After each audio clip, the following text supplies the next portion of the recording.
Lexie Hull had the game of her life. The Fever had momentum. And then it all came crashing down.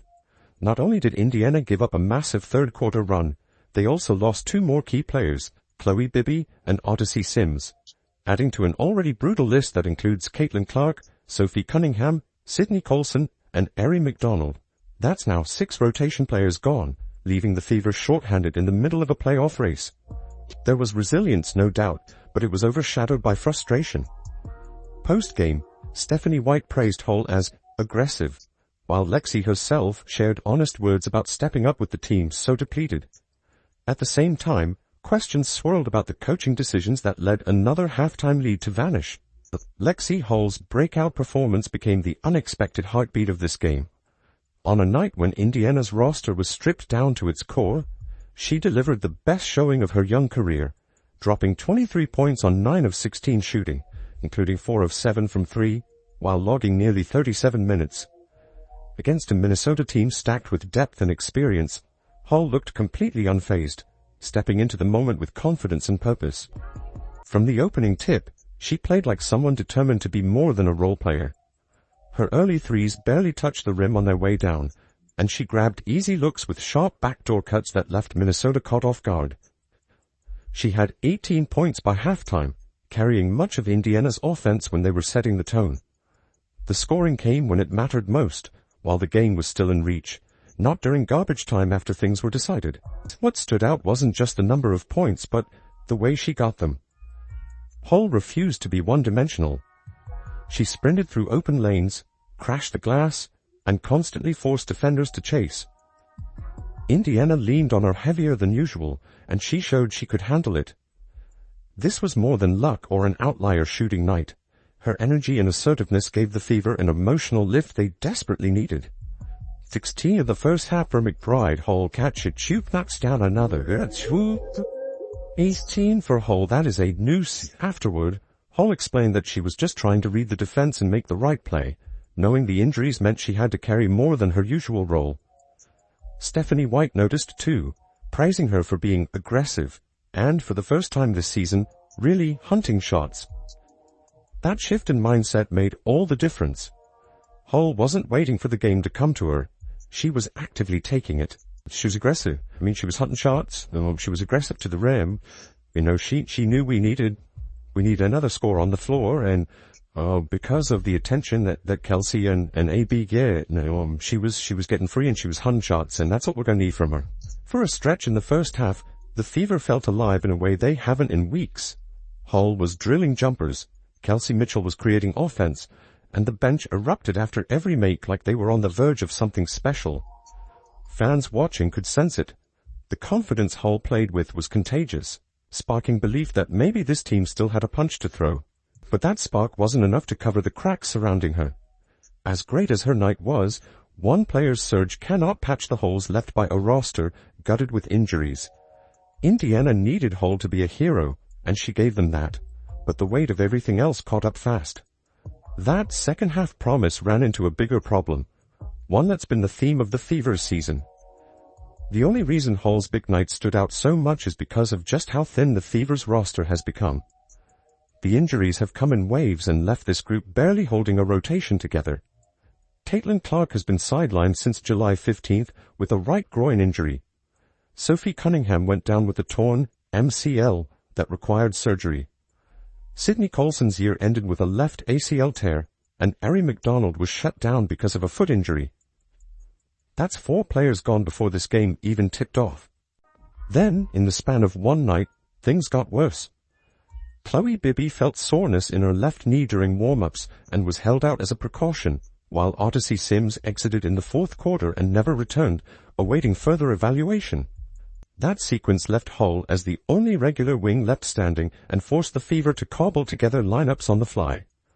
Bibby's absence meant they lost one of the few forwards who could give them balance, and Sims going out took away the only veteran point guard they had available. Indiana had to hand heavy minutes to young guards and recent hardship signees. When Sims called for a sub late, Shea Petty had to come in and essentially run the offense despite having only just joined on a 7-day hardship contract. Bibby herself was only signed earlier this month, another reminder of how thin this bench is right now. The ripple effects were obvious. Hull played extended minutes as the lone wing option, while Brianna Turner and Michaela Timpson were thrown into difficult matchups far outside their usual roles. Possessions turned shaky because the guards on the floor didn't have the comfort or familiarity to initiate sets cleanly. By the third quarter, fatigue showed. Simple ball movement broke down. Aaliyah Boston fought hard to get position inside, but passes arrived late, at the wrong angle, or not at all. Head coach Stephanie White admitted that they are trying to integrate 2 new point guards into the system mid-season, and the disconnection was clear. Plays that used to flow with Clark now ended in rush jumpers or unforced turnovers. I mean, we're gonna have to do it by committee. Bree Turner can guard 5 positions, so she'll be out there defensively. We've got to try to manipulate lineups a little bit more to figure out who we can stretch the floor with. So probably on the floor at the same time as Dee Dee. A lot of things that we do. But again, if it's not going to be space in the floor in the half court, we've got to be able to get our defense to create some offensive transition opportunities. That doesn't always have to be steals for scores, but we've got to get missed shots that allow us to get out, run out, and try to create some things in transition. The toll stretched to the defensive side too. With so many extended shifts and unusual lineups, legs got heavy. Players rotated late, and Minnesota punished every breakdown. The sense around the team is fragile. Fans and players alike know that every fresh injury lands like another blow to any realistic playoff push. Yet the group is still trying to rally in small ways. The MVP Kelsey shirts worn pre-game served as a spark of pride, a sign that they haven't stopped fighting. But pride alone doesn't replace the bodies they're missing, and that meant the burden shifted directly onto the remaining core, with veterans and newcomers alike scrambling to plug the holes left behind. When everything seemed stacked against Indiana, a few key players still managed to rise to the occasion. Lexie Hull stole the spotlight with a career-high 23 points in 37 minutes, but she wasn't carrying the weight alone. Kelsey Mitchell fueled the offense with another commanding performance. Aaliyah Boston anchored the paint as best she could, and newcomer Shea Petty provided an unexpected spark in her Fever debut. Together, they formed the backbone of a team trying to stay afloat under impossible circumstances. Mitchell once again played like the engine of this group. She led all scorers with 27 points, added 5 assists, and drilled 5 of 7 from 3, forcing Minnesota to account for her every trip across half-court. Before the game, her teammates honored her impact by wearing MVP Kelsey shirts during arrivals, a rare show of recognition for a true franchise cornerstone. Mitchell admitted afterward how much it meant to her, saying, "They make me feel like I'm important to them and vice versa. That value means everything to me." With Clark out and the roster battered, she backed up those words by refusing to let the Fever fold, even as defensive pressure mounted. Boston's stat line wasn't explosive, but it was steady. 15 points and 6 rebounds across long stretches without any help in the front court rotation. Her consistency gave Indiana at least some presence on the inside, though critics noted her defense didn't carry the dominance expected from an all-star. Still, considering how little margin for error the Fever had, Boston's ability to battle through fatigued minutes kept the team from being overwhelmed in the paint. Then came the surprise of the night. Shea Petty. Just signed on a hardship contract, she had barely been able to practice with the group before being thrown into a live game. And yet, she delivered. Petty scored 10 points, hit 3 of 4 from behind the arc, and showed the kind of aggressiveness that drew praise from coach Stephanie White after the game. Her composure on catch-and-shoot looks gave Indiana an instant lift. Still, the rest of the point guard duties revealed her inexperience. Running the offense and directing flow was still a work in progress. Hull's hot hand, Mitchell's leadership, Boston's steadiness, and Petty's debut all gave the Fever moments where it looked like they might just punch above their weight. This makes for a compelling question. Which of these role players do you want to see earn more minutes as the season goes on? Yet the reality is those flashes of support weren't enough to turn the tide. The Fever's biggest problems didn't come from who showed up, but from what unraveled once halftime ended. That's when the momentum they had built was ripped away, and the night shifted in a way they couldn't recover from. The breakdown in this game wasn't just about players running out of energy.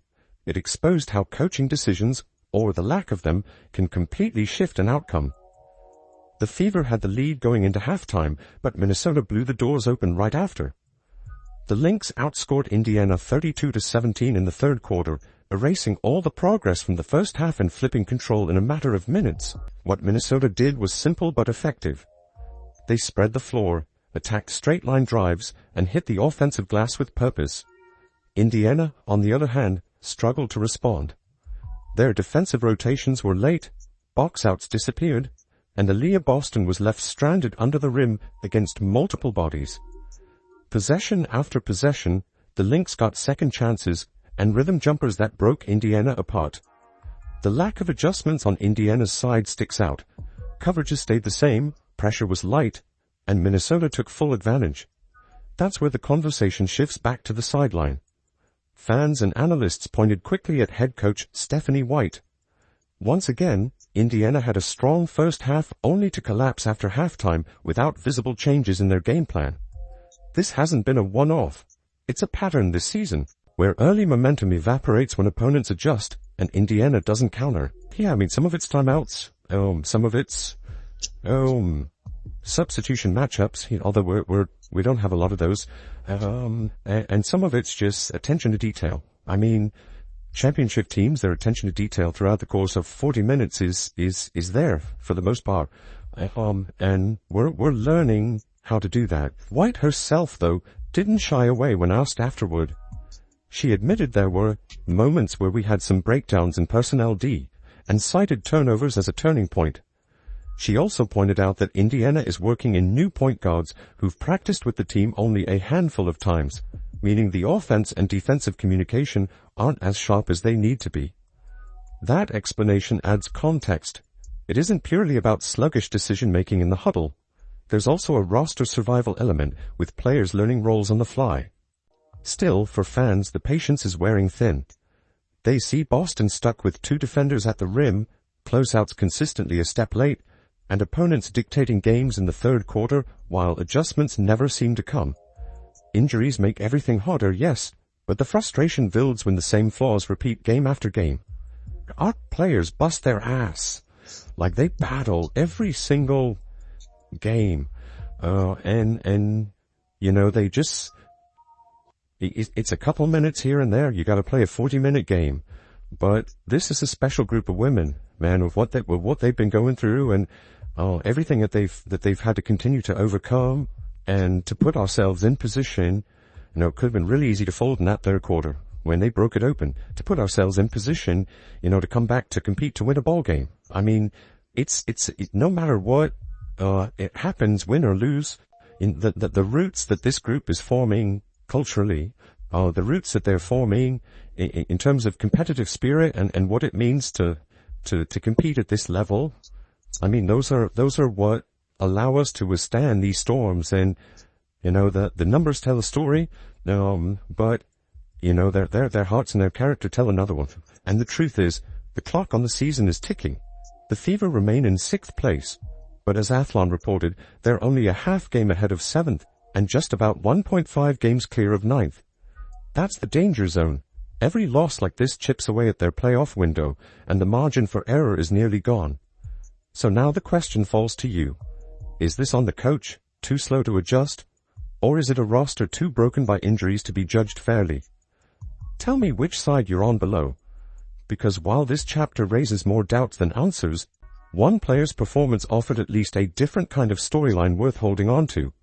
No matter what, it happens, win or lose, in the roots that this group is forming culturally, the roots that they're forming in terms of competitive spirit and what it means to compete at this level.